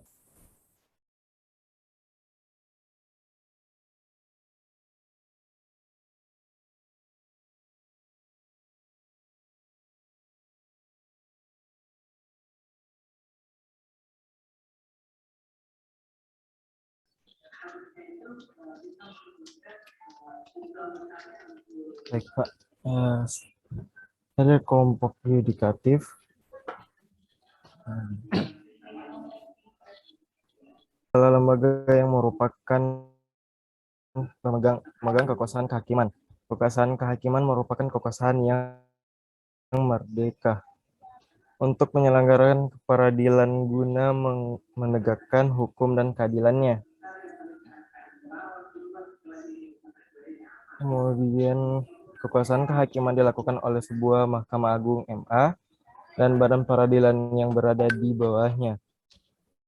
Dalam lingkup peradilan umum, peradilan agama, peradilan militer, dan peradilan tata usaha negara.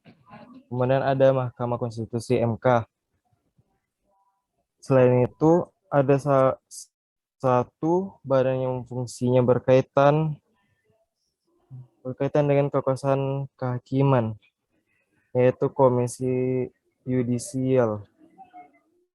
Kemudian saya serahkan kepada Riri.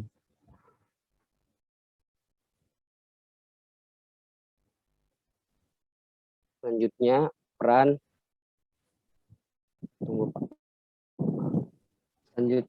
peran dalam lembaga yudikatif tersebut ada 3 lembaga yang memiliki tugas masing-masing, yakni Mahkamah Agung, Mahkamah Konstitusi, dan Komisi Yudisial. Tugas dari Mahkamah Konstitusi adalah mengadili pada tingkat pertama dan terakhir yang putusannya bersifat final untuk menguji undang-undang terhadap UUD, memutuskan persengketaan, memutuskan pembubaran partai politik, memutuskan perselisihan dan persengketaan, memiliki kewajiban memberikan keputusan tentang pendapat DPR mengenai dugaan pelanggaran oleh Presiden dan Wakil Presiden sesuai undang-undang, bertugas menerima usulan pemberhentian Presiden dan Wakil Presiden dari DPR untuk segera ditindaklanjuti. Selanjutnya, Mahkamah Konstitusi.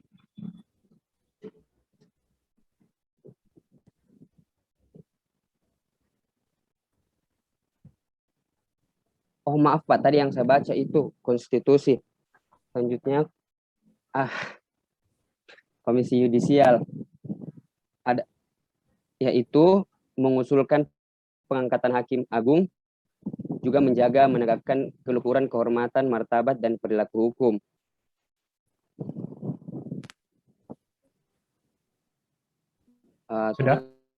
Tugas dari Mahkamah Agung belum Pak, yaitu fungsi peradilan, pengawasan, pengaturan, memberi nasihat, dan administrasi Pak.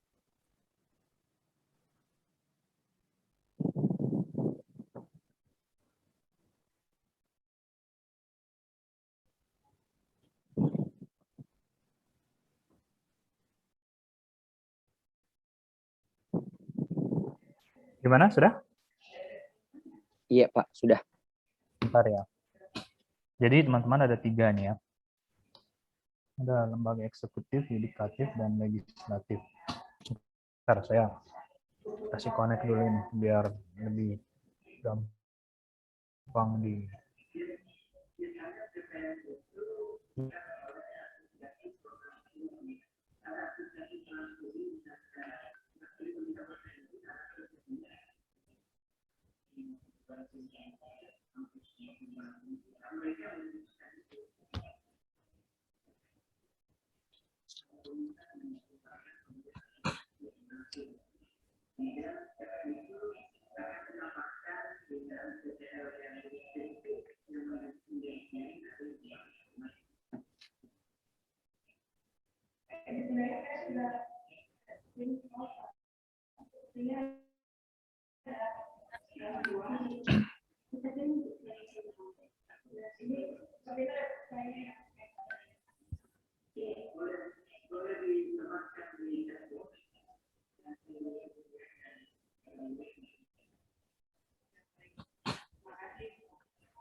Bentar ya.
Oke.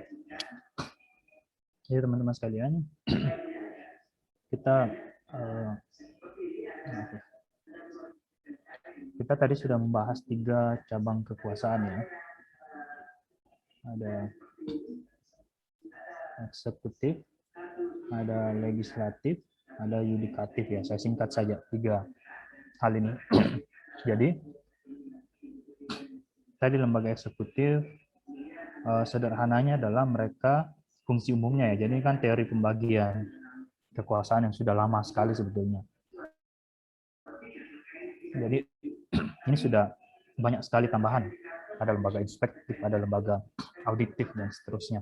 Tapi 3 ini masih sering dipakai untuk menggambarkan pembagian kekuasaan negara. Ada pemisahan, ada konsep pembagian. Nanti teman-teman mudah-mudahan di mata kuliah lain bisa diperjelas ya. Untuk lembaga eksekutif, tugas utamanya adalah menjalankan ya. Jadi secara teori, lembaga eksekutif menjalankan, legislatif membuat, sementara lembaga yudikatif itu mengadili. Kan seperti ini konsepnya ya. Eksekutif itu menjalankan, legislatif membuat kebijakan, yudikatif membuat hukum, mengadili hukum. Tadi bahasa teman-teman di eksekutif itu hukum juga kalau konteks kita adalah kebijakan ya. Jadi kalau dalam teori apa lagi namanya, trias politika, jadi ini teorinya adalah trias politika ya. Eksekutif, yudikatif, legislatif. Harusnya yang membuat kebijakan publik adalah legislatif. Jadi harusnya yang bikin kebijakan publik itu adalah legislatif. Kenapa lembaga legislatif? Karena dia adalah lembaga yang disusun atau ditugaskan oleh rakyat untuk menyusun kebijakan publik. Sementara itu, yang menjalankan kebijakan publik itu adalah yang sudah dibuat oleh legislatif ya. Itu adalah eksekutif. Jadi memang secara konsep biasanya seperti itu. DPRD misalnya membuat undang-undang, lalu kemudian yang menjalankan undang-undang itu adalah eksekutif. konsep dari pemisahan itu konsep dari pemisahan kekuasaan. Tapi di Indonesia dianut konsep pembagian kekuasaan, bukan pemisahan. Kalau pemisahan itu ya tegas, yang bikin harus legislatif, yang melaksanakan harus eksekutif, yang mengadili yang yudikatif. Tapi karena di Indonesia kita menggunakan sistem pembagian kekuasaan, jadi sistemnya pembagian ya, maka kemudian ini bisa bercampur. Legislatif bisa menjalankan sekaligus bisa membuat kebijakan, yudikatif bisa menjalankan kebijakan juga membuat kebijakan. Apa buktinya bahwa masing-masing ini bisa saling bertukar fungsi? Kita lihat dulu. Ini kan yang membuat kebijakan menurut teori politika adalah legislatif. Tapi tadi kita sudah uraikan di PowerPoint sebelumnya bahwa eksekutif itu juga bisa bikin kebijakan. Siapa eksekutif tadi contohnya? Siapa eksekutif? Presiden dan wakil presiden, Pak. Jadi presiden dan pembantunya ya. Presiden dan kawan-kawan lah satu di sini ya. Nah, sekarang kita bisa lihat, teman-teman masih ingat nggak makna kebijakan publik itu semua hal yang dilakukan oleh presiden, oleh pemerintah ya. Tadi kita juga sudah mengidentifikasi bahwa pemerintah, presiden bikin kebijakan atau tidak? Presiden bikin kebijakan atau tidak? Ya Pak, bikin. Apa kebijakannya presiden? Apa bentuknya kebijakannya presiden? Pembangunan infrastruktur di Papua. Gitu. Tadi kita ingat, teman-teman ingat yang saya gambarkan tadi PowerPoint hierarki kebijakan itu? Apa kebijakannya presiden di situ? Jadi ada dua ya. Ada peraturan pemerintah, ada saya tambah dulu di sini ya, biar gampang. Presiden dan kawan-kawan.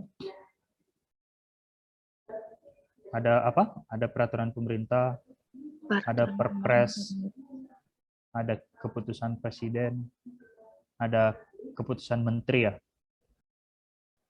Ada dan kawan-kawan kan ini masuk juga eksekutif itu di daerah adalah gubernur dan wali kota atau bupati ya. Nah, ini kan juga mereka punya peraturan sendiri. Pergub, ada perbub, ada keputusan bupati, keputusan gubernur dan lain-lain. Jadi dalam hal ini eksekutif juga punya fungsi membuat kebijakan karena pada kenyataannya mereka punya banyak sekali kebijakannya. Gitu ya. Jadi konsepsi bahwa presiden itu hanya menjalankan kebijakan itu tidak sepenuhnya benar dalam konteks pembagian kekuasaan. Kalau legislatif itu kan fokusnya tadi apa? Kebijakan yang dibuat oleh legislatif. Apa jenis kebijakannya yang legislatif?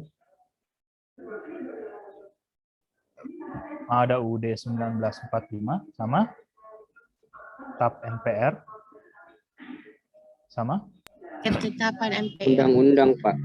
Betul, sama undang-undang ya. Legislatif tadi siapa legislatif? Ada DPR, DPD, MPR, dan DPD ya. Jadi mereka punya 3 kebijakan ini. Pertanyaannya adalah, misalnya dalam undang-undang, apakah dalam pembuatan undang-undang eksekutif ini tidak terlibat? Kira-kira eksekutif tidak terlibat tak dalam pembuatan undang-undang? Terlibat, Pak. Dalam hal?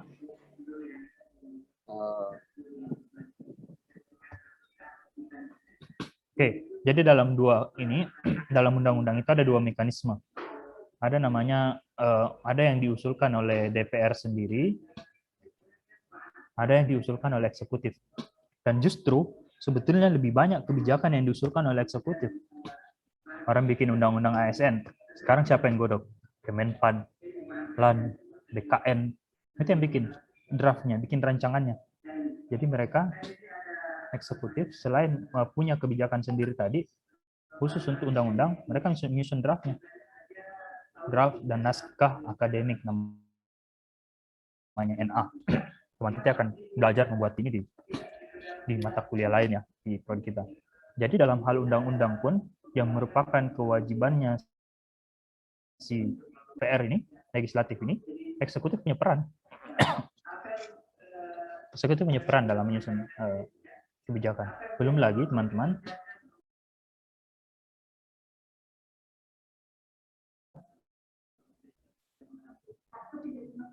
apa ini? Ada yang tahu? Peraturan pengganti undang-undang. Peraturan pemerintah pengganti undang-undang. Ada yang ingat apa Perpu yang sempat dibuat oleh Presiden Jokowi sebelum selesai masa jabatannya? Jadi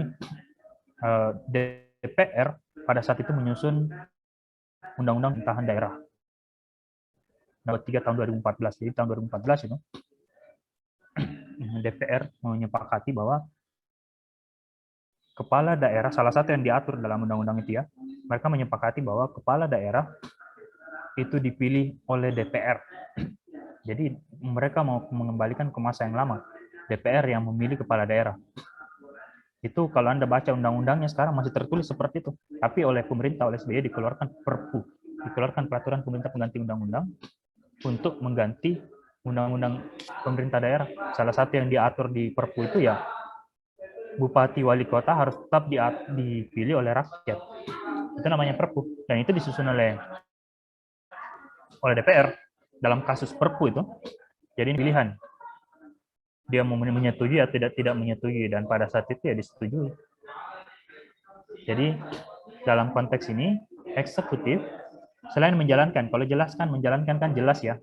Tadi kita bilang bahwa undang-undangnya itu substantif, yang lain itu adalah undang-undang ini substantif, yang lain ini biasanya disusun dalam rangka menjalankan kewajiban ke undang-undang yang substantif. Jadi ini adalah kebijakan proseduralnya semua ya.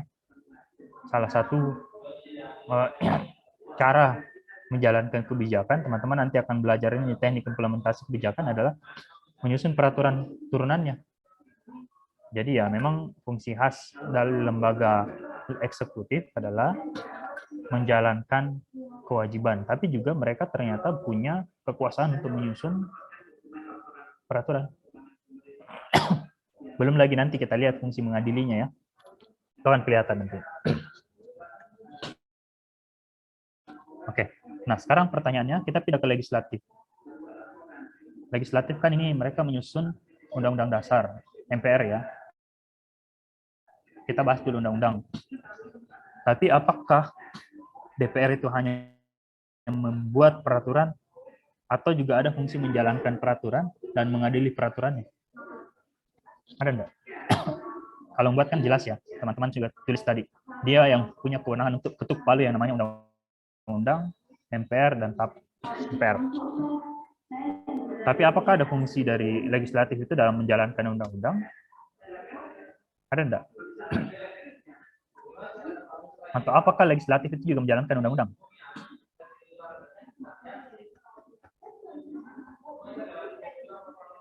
Gimana, teman-teman? Menjalankan enggak undang-undang itu legislatif? Ayo, ada yang mau berpendapat kira-kira legislatif itu menjalankan undang-undang atau tidak?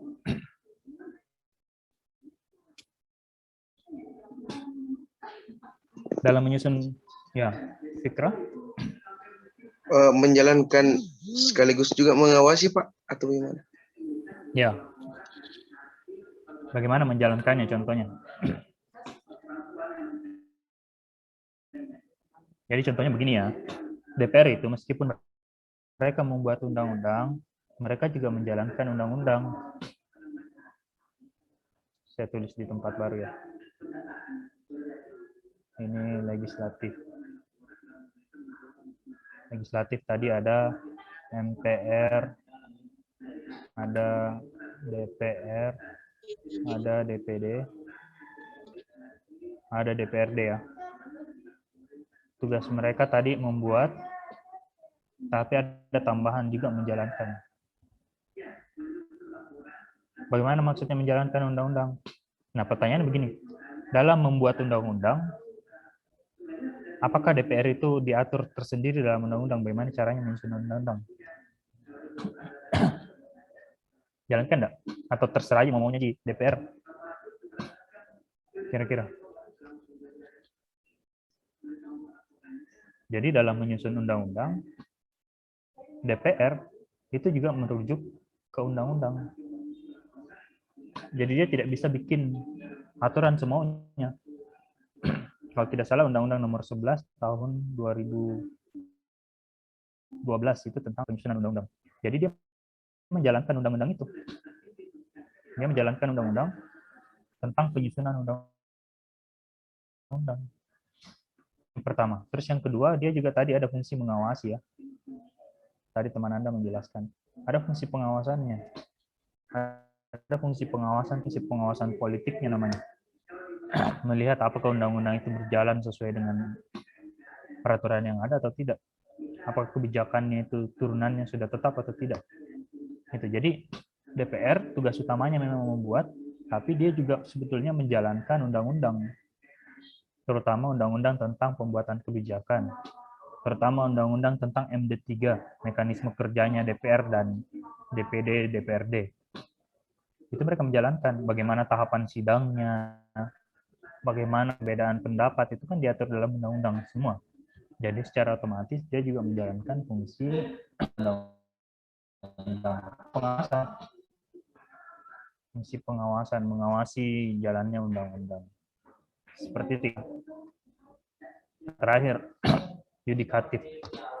Siapa itu yudikatif?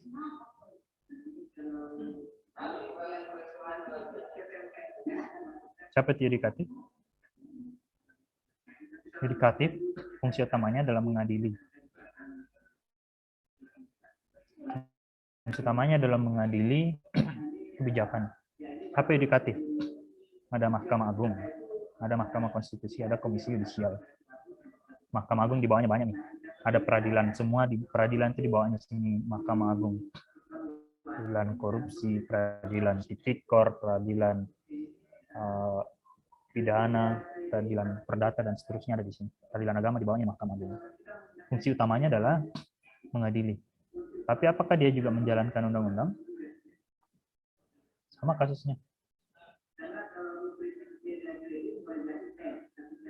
Jadi dia juga menjalankan undang-undang karena dalam menetapkan peraturan, menetapkan putusan mereka kan merujuk ke aturan.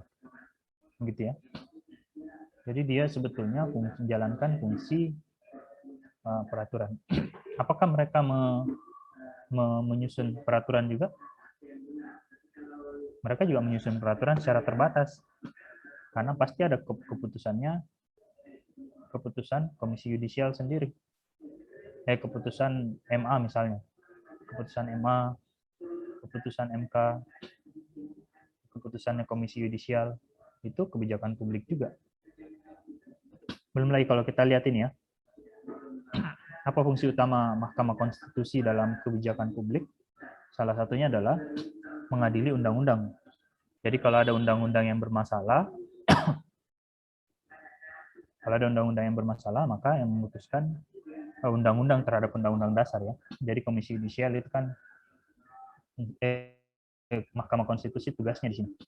Jadi kalau ada undang-undang yang dianggap atau diuji materi oleh publik, bahwa ada yang menganggap bahwa undang-undang misalnya itu tidak memenuhi tidak selaras atau tidak sejalan dengan undang-undang dasar, maka yang memutuskan itu adalah Mahkamah Konstitusi. Biasanya keputusannya itu dijadikan dasar dalam penyusunan undang-undang selanjutnya. Contoh kasus sekarang, ada kasusnya Undang-Undang Cipta Kerja. Undang-Undang Cipta Kerja ya. Itu kan ada yang mengajukan materi uji konstitusi. Ada yang menganggap bahwa undang-undang itu bertentangan dengan undang-undang dasar. Yang memutuskan adalah Mahkamah Konstitusi. Khusus untuk Mahkamah Agung, dia menjalankan, jadi bahwa undang-undang ada tadi, ada peraturan pemerintah, dan seterusnya sampai perda ya.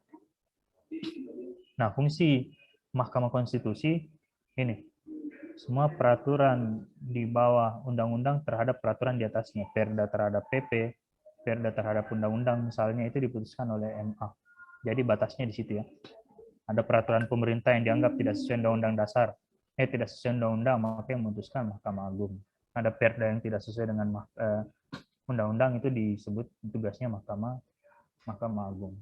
Jadi tugas utama dari yudikatif adalah mengadili, melihat kebijakan publik itu selaras dengan undang-undang di atasnya atau tidak. Terus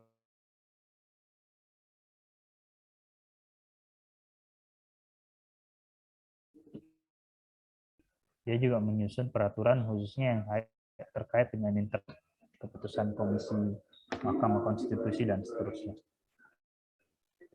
Nah, tadi yang belum ada di sini adalah fungsi eksekutif dalam mengadili. Ada enggak fungsi eksekutif dalam mengadili? Kalau ada peraturan kita tentang pemerintahan daerah dulu pernah ada. Jadi dulu kasusnya di sini. Sebelum diputuskan oleh Mahkamah Konstitusi ya. Jadi dulu peraturan daerah itu kalau ada perda yang dianggap tidak sesuai dengan peraturan pemerintah, dengan undang-undang, yang memutuskan khusus untuk peraturan daerah, dulu pernah ada Kemendagri. Jadi Kemendagri yang mengatur dulu urusan ini. Sampai setelah diuji material oleh diuji material oleh Mahkamah Konstitusi, baru kemudian dihilangkan fungsi uji material oleh Kemendagri. Itu tapi juga di fungsi lain ya. Kalau di eksekutif untuk di daerah, khusus untuk peraturan desa, itu diatur dengan hukum pemerintah kabupaten untuk membawa peraturan desa yang dibuat oleh desa itu tidak bertentangan dengan peraturan yang ada. Itu kan fungsi pengadilan juga, dan itu dilaksanakan oleh eksekutif. Jadi intinya begini, 3 lembaga ini memang ada fungsinya secara konstitusi spesifik.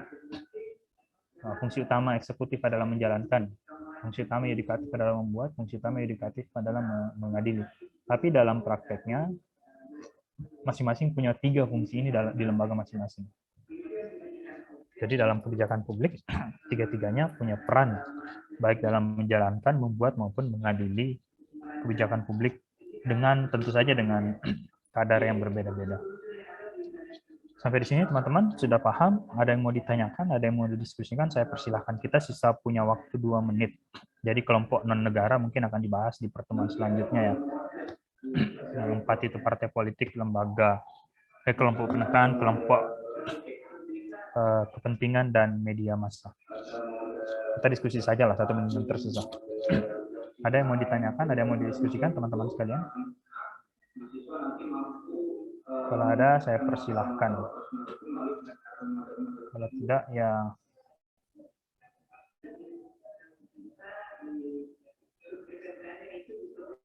ada yang mau ditanyakan, teman-teman?